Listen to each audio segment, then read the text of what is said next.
G'day, welcome to my first sketchbook session. Let me just turn the radio down a bit. I forgot to turn it off. Craig David, I'm walking away.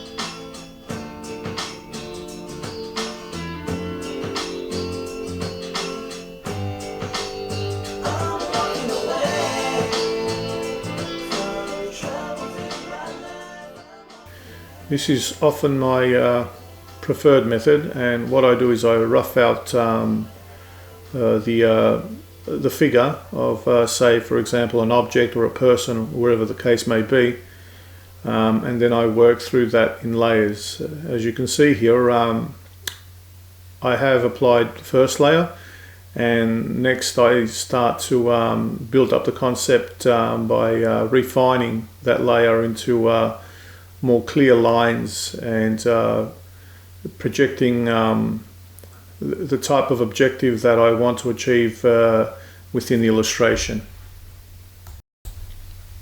As I said, that's my preferred method.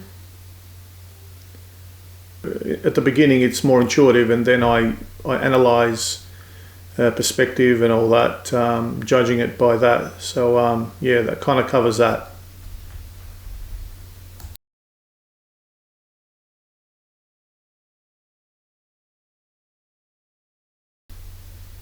So in the next section I'm going to try something a little different, not usually what I use, but it's another technique, and that is to block in the form, make it look like it's some sort of quasi clay figurine using colour, plot in certain points like eyes, nose, ears, then trim around and hair as well, just to get a basic sort of idea of the shape that I want.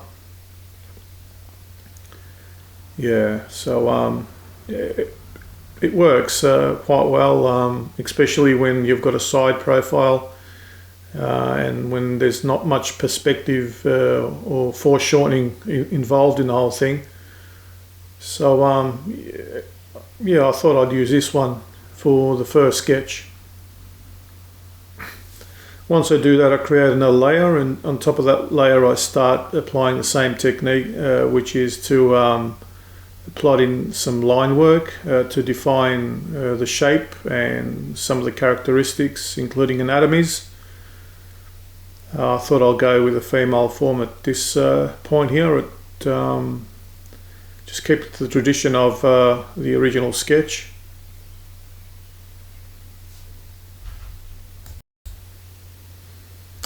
With a program like Sketchbook Pro, although this is an old one, it kind of allows you to make a few changes using a transformation tool. As you can see, I'm testing it here. I haven't really changed anything, but I might use it later on. I think I do use it later on.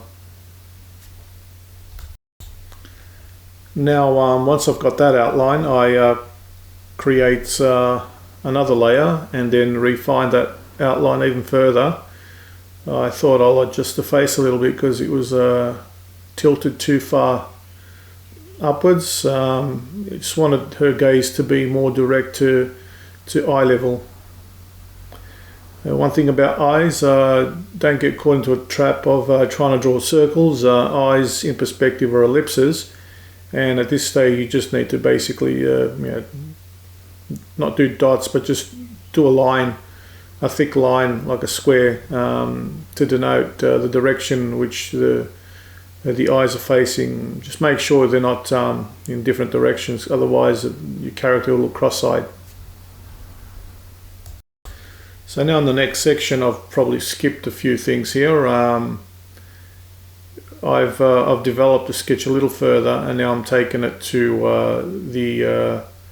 a refined pencil stage. And here I start to think more about the details in the previous stages. Still not that happy with it at this point. I kind of found when I was doing this, the character just way exceeded the age which I was aiming at, and I later correct that.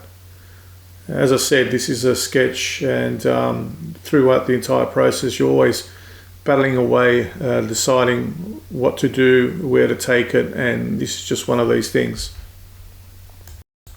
What I do is I often reverse the figure just to see if there's anything disproportional, because when you mirror a layer, you pick up on things that usually you don't when you're facing it the original direction. I don't know why that happens. I think it's just your eyes settling and accepting a particular form, and when you reverse it, it kind of gives you a different perspective, I guess.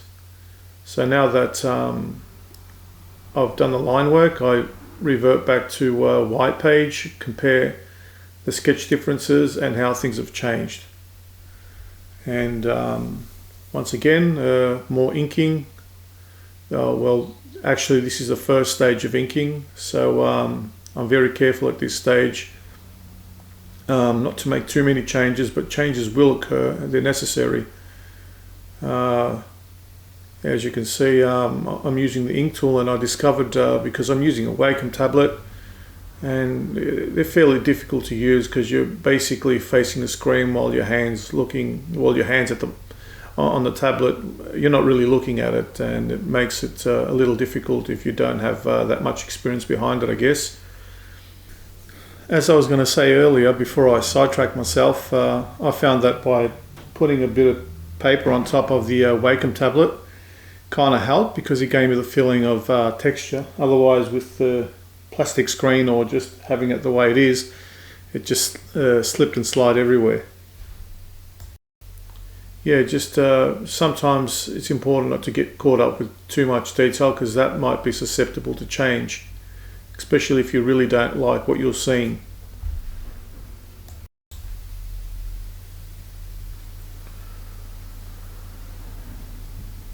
I find a lot of the times that it is difficult to use the tool when you want to get like long stretches of line work, and they do offer special tools like the drag tool and the smoothing tool, but even them sometimes you've just got to calibrate them exactly to the degree that you want the effect to take.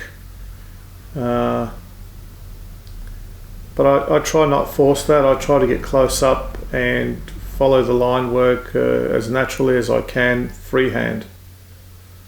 This was back in the days where, you know, I was using a light box, I wouldn't have an issue. It just feels more natural to work outside the digital realm when it comes to art. Okay, so I've gotten somewhere here, and the figure's starting to show roughly what I kind of wanted to get to. A bit of shade around the neck, around the hair. I still think that the hair's a bit loose, and with the next piece there, what I've done is I've completed it and then gone through another transition of inking the whole thing, then changing it to black and white. And you can do that with within this program. You can shift the tone, the hue, make it from the sepia to the to another color. It all depends what you like. Now to the color stage. When I'm coloring a piece, especially when it's like for a comic, I try to be as simple as possible. In this case, I've gone a little bit too elaborate. So the first stage is basically to do the base color. And I use the texture marker thing there. It's like a marker. It's got a nice permanent solid color. And then I do the jumper the same way as well, t-shirt or singlet or short sleeve, whatever you want to call it. I put in the base, and then I put in the next lighter tone. And then I move on to the hair. So I used an airbrush first, didn't kind of like it, so I went back to the texture. I prefer that more with this kind of artwork.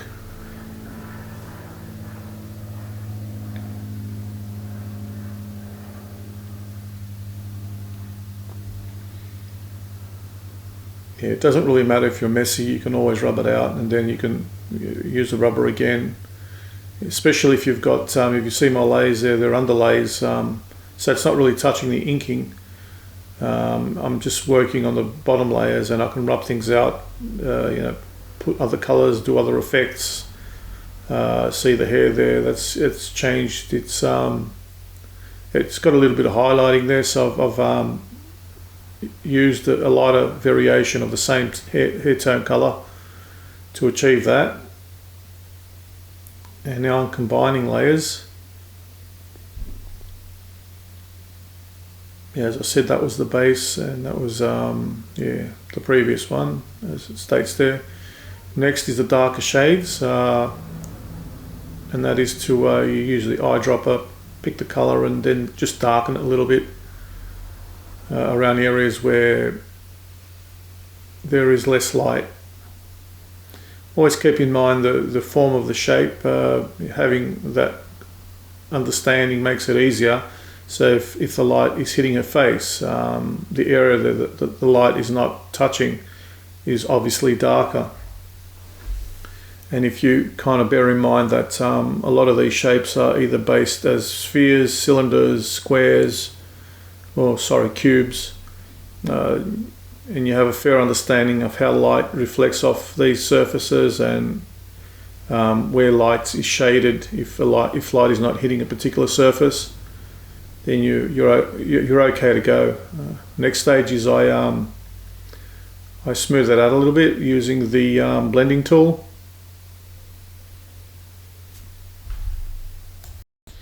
Then I might go back and just put in a few more darker areas where the light is not touching.